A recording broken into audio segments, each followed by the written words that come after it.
everybody, welcome back to my channel. Please call me DNA. We are here with Hooked on You. We've held this off for a little bit just so we could finish Stray, so we're just gonna hop right back into it. Seems like the next activity is mealtime. How quaint. You were expecting what? Capture the flag. Do you know how complicated it is to run a game like that? Much more so than sitting and talking. You arrive at the cookout area to find an assortment of picnic tables scattered around. What are you expecting? Some kind of grand hall with a huge banquet table? This ain't some prestigious fantasy epic like you find on cable. Dwight and Claudette usher you to your seat, but there's very limited seating directly around you. And oh, great, terrific. It seems that everyone wants to sit next to you. Even better is that they don't want to sit next to certain other people either. To start, no one wants to sit next to Trapper. Meanwhile, he refuses to sit next to Wraith or Trickster. Trickster's here too? He's hot! Oh yeah. Oh yeah, Trickster is here. Surprised? Yeah, well, they don't call him expected stir. I'm sorry, even I get nervous around crowds of killers and my whole chick tick gets a little flustered. I'm switching my favorite to Trickster. I'm sorry, I have to. He has my purple hair. I love how his bat isn't inflatable. Hey there, you're looking good, DNA. Real good. And we literally can't let Huntress and Trapper sit together. No, seriously, their arms are too big. They can't fit at the table if they sit side by side. Look at this, we can't even fit everyone on screen at the same time. Oh my god. You probably think I was in error, but it's not. It was completely intentional. What is this game, man? Let that be a lesson to you. Every error you think you see is a choice. Got that? Is the developers trying to say that the errors aren't errors, even though they are errors?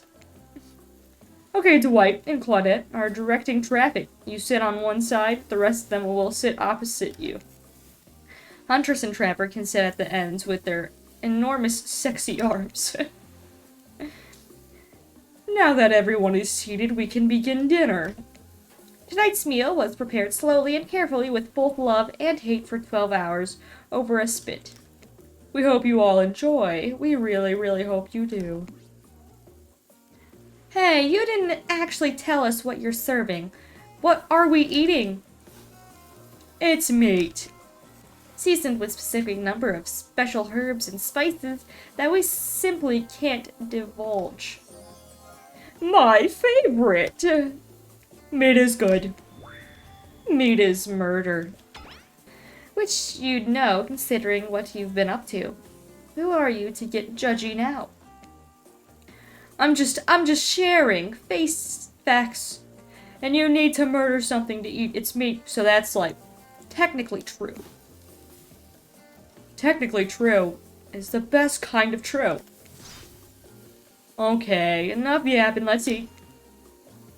Hey, DNA, you thinking what I'm thinking? It's gonna be a person on that spit, right? It's gonna be a person on that spit. What's a spit? What? Like, actual spitting? What is happening?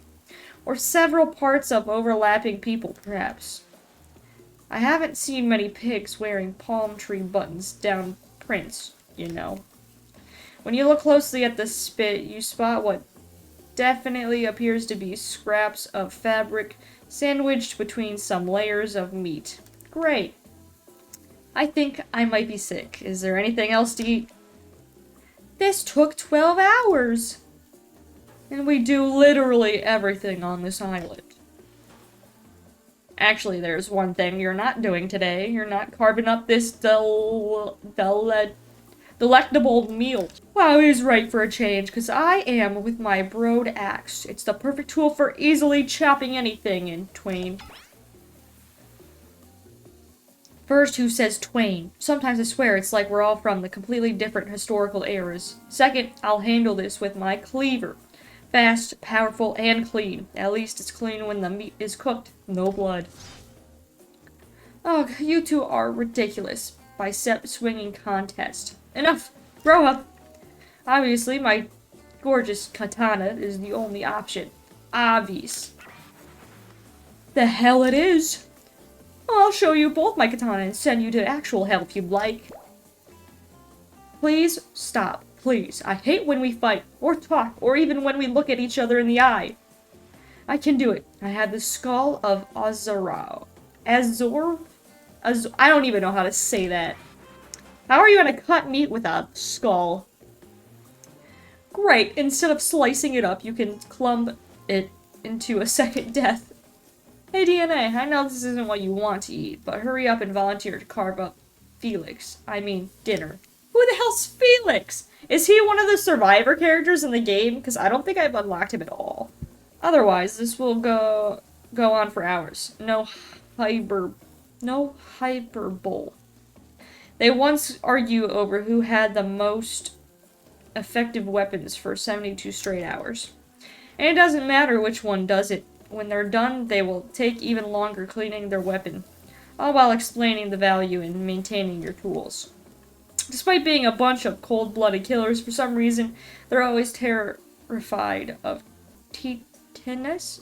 Tetanus? What is that? Tetanus? Tetanus? Rust? Hey, why don't you just let me carve up dinner?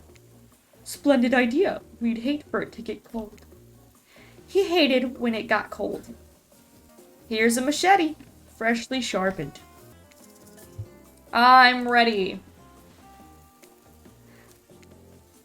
Slice. Perfect! Oh, thank God. Oh, shit! You missed completely.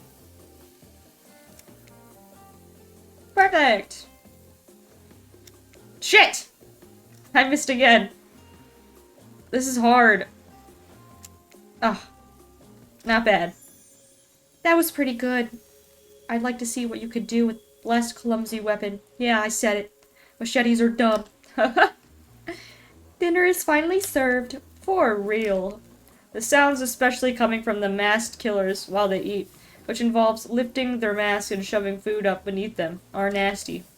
Spirit, meanwhile, doesn't even eat. She's the only one who seems to really be embracing being dead. They're all dead, right? This is obvious hell. This is obviously hell, I mean.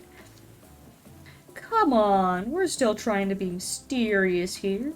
You think mystery comes easy? Claudette and Dwight aren't the only ones who've been working their asses off to make this night perfect. Well, at least they're lifting their masks. This is only 99% as disgusting as it could be if they just tried to mash stuff through there. Spirit, why aren't you hungry? The two best things about being dead is not having to eat. That's only one thing. Think about it, DNA. Number 2 is no number 2. One less thing to think about in the afterlife. What? Even if I wanted to eat it, I have no idea what would actually follow. You might have noticed, but I'm mostly just a bunch of dismembered body parts floating in a particular form. You see how deep this cut on my abdomen is? I don't think my digestive tract connects anymore. Between the food and the behavior of the group, this might be the worst meal in history. But even worse is they're staring at you. You're not eating, they don't like it. I think they want an explanation why. What do you want to tell them? This is gross. I'm sorry. Look at that seagull.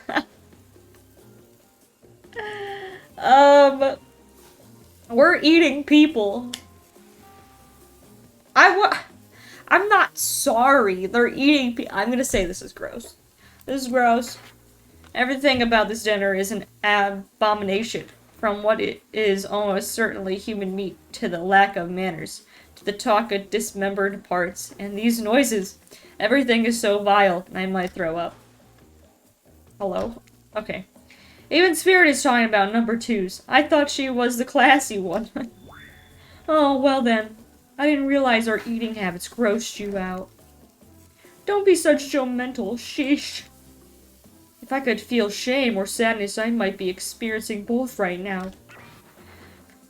But what I can feel is rage, and I'm furious you just ruined the meal. I have a whole leg to eat. Even though you're in the hot seat now, you're not nearly as panicked as you probably should be. That's almost certain, the lack of calories catching up to you, and you feel your whole body begin to shut itself down. Oh hey, it's me again. Your friend, mentor, and guide. Narrator to the narrator. The ocean. Not sure how I feel about the characterization, but I'll allow it. I brought you here, and I might be the only one who can help you now. There's only one thing you must do to survive. You have to figure out why you're really here. No one can tell you, not unless you follow the right path, or at least a right path. There's too many of those to count. Hopefully you picked at least one of them. Because there are even more wrong paths. Many of them lead to your demise. Others lead to something even worse. Starting scenes over and having to fast forward back to where you were. Am I right? For this place holds many secrets, even for itself. But the one that truly matters can only be learned if you answer the most important question. Why are you here? Why are you here? Answer that, and you'll learn the truth. The ultimate truth. Vague, mysterious, I gotta give it up to this ocean character. That's some quality early game storytelling. Okay. I don't know what's going on half the time. I'm so lost. I can't read. Some of these words are too big for me. You wake up to find Wraith holding your limp body, gingerly pouring cool water into your mouth. Oh no.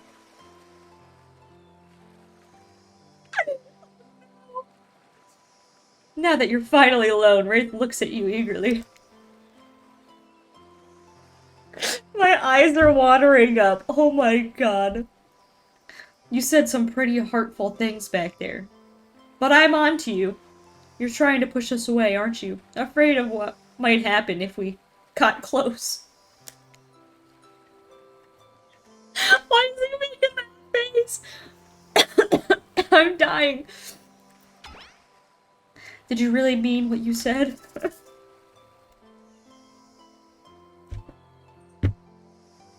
I'm gonna say swear it. I'll probably die, but it's fine.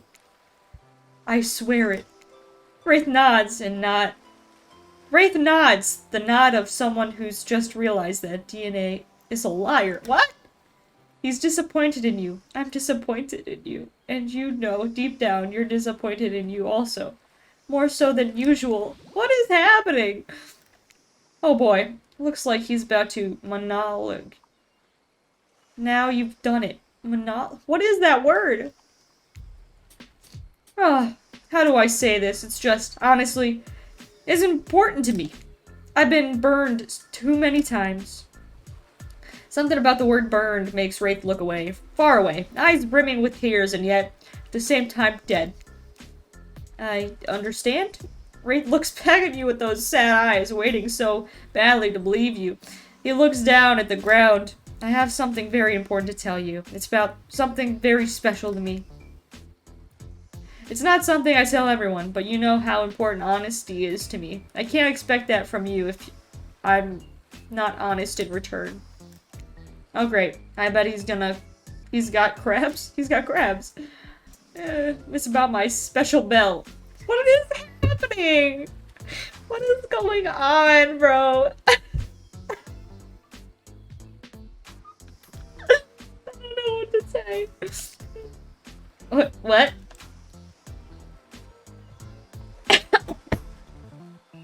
Oh, okay. It belonged to my father. He gave it to me before he and my mother, well, they had to go away. What? If I was ever in danger, I was supposed to ring this bell. It didn't really work, but it's all I have of my family with me. Wow. Wraith, thank you for telling me. Here, hold it. Oh, whoa. Whoa. Whoa, Wraith just gave you his bell? Sound the alarms. What are you going to do with this thing? Hold the bell delicately. Ring the bell loudly. I want to ring the bell. But I don't want to do it loud. Let's just hold it gently. You caress the bell, running your fingers over its rusty Is that dried blood? What are you touching this thing? Oh, thank you for sharing this important part of yourself. You hand the bell back. Wraith is looking out wistfully at the ocean. The ocean is beautiful. It's not really. None of this is. Wraith looks at you more intensely than ever. I don't know if you're ready to hear the truth. Just as things are really heating up, you hear a flurry of flurry of footsteps behind you, and you quickly spin around, ready to fend off whatever new danger has popped up on this strange island. Only to find that it's Dwight and Claudette sprinting across the beach, clipboards in hand, which they're waving in the air above their heads. I'm gonna end up hating these two. They're so annoying. I hate having a schedule, especially if it's like a vacation schedule. Just let me do what I want. Like, go away. Go away. It's very important that we stick to the itinerary. You attend each event as scheduled. Playing sick for cute flirt points was not a part of this evening activities. That's strictly slotted in for after campfire story time. At this rate, we'll be late. Playing sick? No, I was. No time for excuses. Well, there is. But that's scheduled for after what comes after the flirting. What is happening? Go, go, go. What is going on? I'm being forced into stuff. Once everyone has gathered at the fire pit, Dwight and Claudette quickly make an announcement. We're not going to blame anyone in particular, but someone, and we're not going to say who, so don't worry, you hasn't been sticking to the schedule. That means that we're behind on time for evening activities. And we'll only have time for one person to share their special spooky nighttime story. Just one story, but story time is my favorite activity. This is a narrated, heavy experience. You're telling us that only one person gets to share? How will we decide who? Oh great, we have to decide as a group. That never goes well. Whoever did this, step up now. I swear I won't be angry. I'll merely chop your head clean off. No fuss, no muss. Voice trembling, you realize this is probably it for you, but you embrace your fate. Just sorry, everyone, I think they're talking about me. To be honest, I still don't understand how this whole schedule thing works. I guess I lost track of time. Well, I was passed out? Been there before, even though it's taking some pressure off of me, which is an absolute dream come true. Is it really fair to pick on the newbie? Seriously, has anything here ever happened on schedule, even once? Damn it, Donald. If you try to flex that authority gimmick one more time, so help me, I'll snap your head so quick, and then I'll drown you in this blood. Scythian fuss and muss are back on. You two know I love to hack, slash, and slice. What is happening? We all know you love to kill. It's almost all you talk about. Nobody named any names. Who even knows any names? Not us. I renounced my name. Who's Donald? Who's Dwight? Who even knows anymore? Call me nobody. They actually switched it to nobody. But we still gotta get started on story time. So, DNA, who do you think should go? Ah, damn it. That's a name. Please pick somebody quickly so that this tropical patient doesn't turn into a bloodbath. Alright. Let's see. Let's go with Huntress this time. I choose you, Huntress. Whoa, this entire experience is being carefully crafted to avoid an IP infringement lawsuit. Let's be careful with the catchphrases, will ya? What just happened? I don't know what just happened. It's Pokemon, that's why. Huntress steps up to her, tell her story. The campfire flickers in her faraway eyes. There is a village outside the deep and anonymous redwood. No child dared step foot past the threshold of thick trees and bushes that separate safety from the unknown. Grown men that venture in often would never return, and the sound of the echo out into the village were something inhuman. The women of the town told a story to the young children, hoping that it would be enough to dissuade them from curious exploring beyond the boundaries of the village. They told of a creature that lurks in the woods, half woman, half beast, singing like a siren, haunting Beautiful, her voice, the last relic of her humanity. It lulls all who hear it into her domain, and not precocious child, nor fierce soldiers can escape once you are in her clutches. Those who've seen her say she wears a mask of hair stained with the blood of so many poor souls.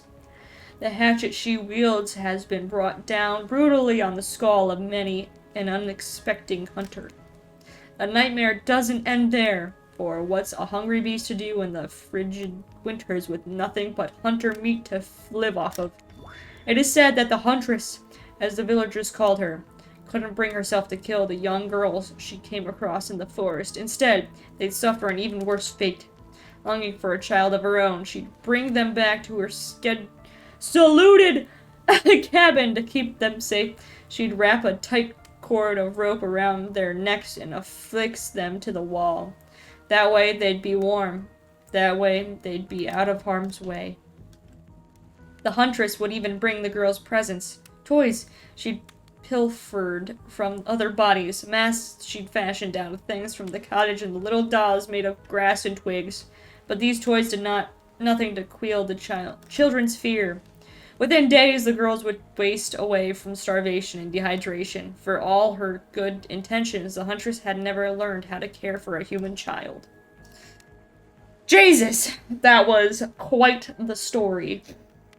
You see a tear creep down from underneath the Huntress's mask. Suddenly, the most beautiful singing voice you've ever heard fills the air.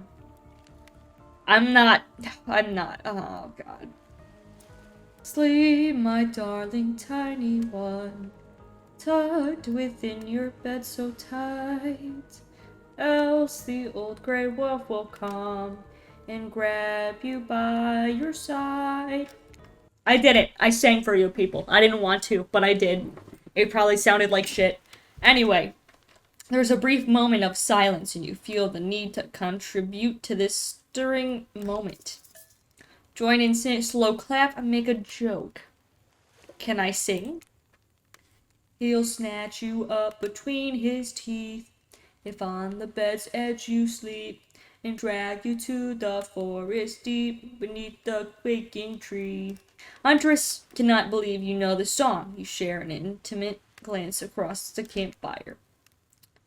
So close your eyes and fall asleep. Count the little woolly sheep. Tucked so tightly you must keep, or he will come for you.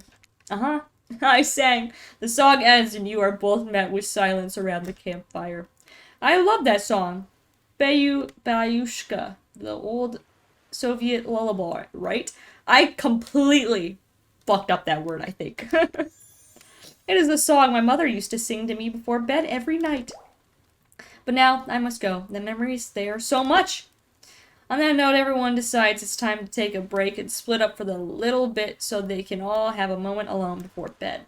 Everyone leaves, and you're alone by the fire. The only thing you hear is the ocean slowly lapping against the shore. This is nice. A true moment of peace and tranquility that lasts for all of 7 seconds, because Trickster shows up and he's blaring his latest song.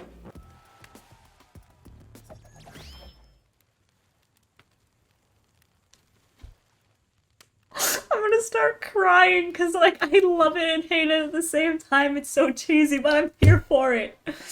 Oh my god. I'm no words. Hey baby, you look lonely. Mind if I join you? He doesn't wait for an answer.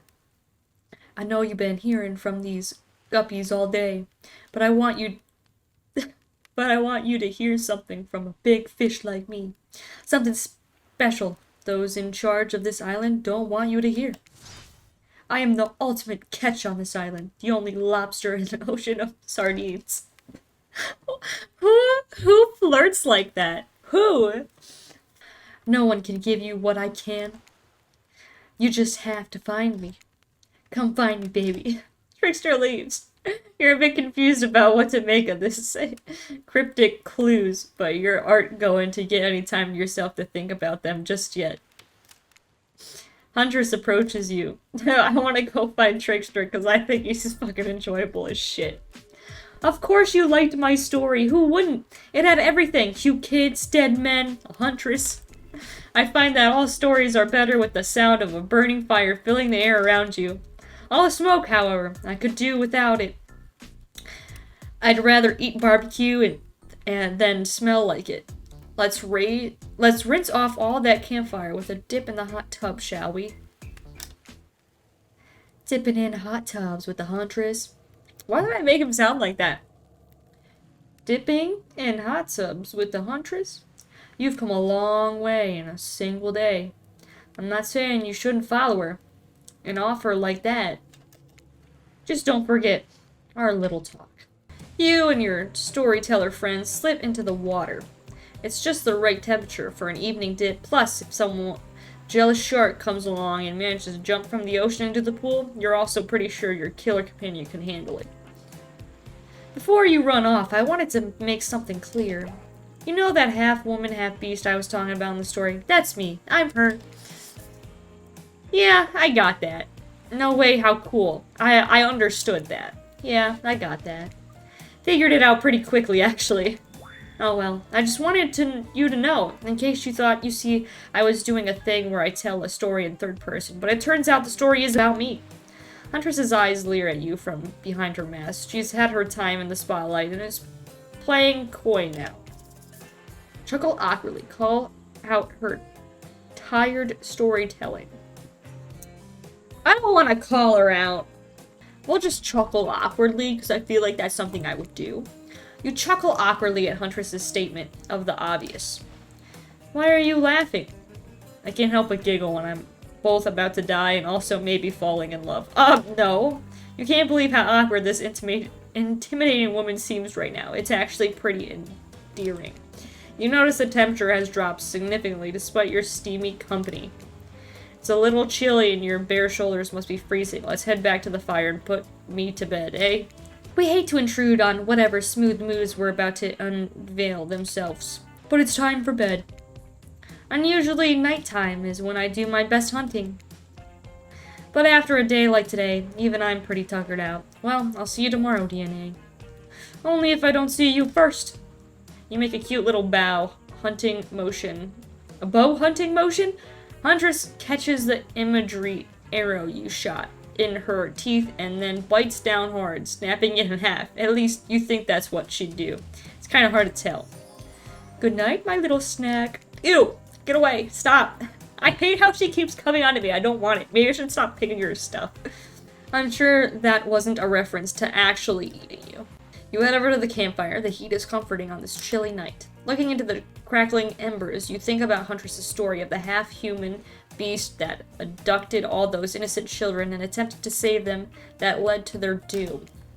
Are you a mistaken prisoner here on this island? Is that your salvation, or will it be your demise? Before you can dwell too much on your fate, Claudette and Dwight arrive. There are now familiar, creepy smiles stretched from ear to ear. Is it a bit menacing to see a smile like that lit by firelight? We must apologize for the accommodations. We weren't prepared for another guest, but we're going to make you comfortable, or die trying. They hand over a pillow and blanket and welcome you to snuggle up by the fire. Perhaps some music will put you at ease. Just try to keep the volume to a minimum. Our other guests aren't the type you'll want to rob of their beauty sleep. Another minigame? Oh my gosh. This here upcoming minigame is a special minigame, perfect for the less coordinated because there is no winning or losing. Well, not technically. Wherever the pointer stops, that's your result. I suppose if it doesn't stop where you want it to, that's a bit like losing. But no one has to know if you don't tell them. Okay, ready to play? Or would you like me to... I mean, it's just a chance game at that. I'm ready. Away we go. As you relax and look into the fire, the radio begins to fuzz and flicker. You examine it and decide that you might adjust the dial and fix it. Oh god. What's even the right spot at this point? Let's go with 94. Oh, I got 92. Let's see what's on this station. I can barely hear it.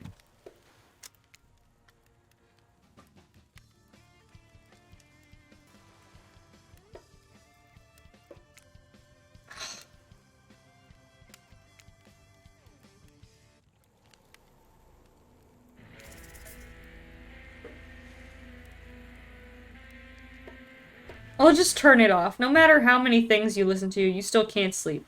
You decided to ask one of the killers to spend a little more time with you until you're sleepier. Who would you like to summon to your side as you lay by the fire? I don't want any of these choices, bro. I don't want any of them. We're picking the Wraith. Wraith, are you around? I was wondering if I could get a little company.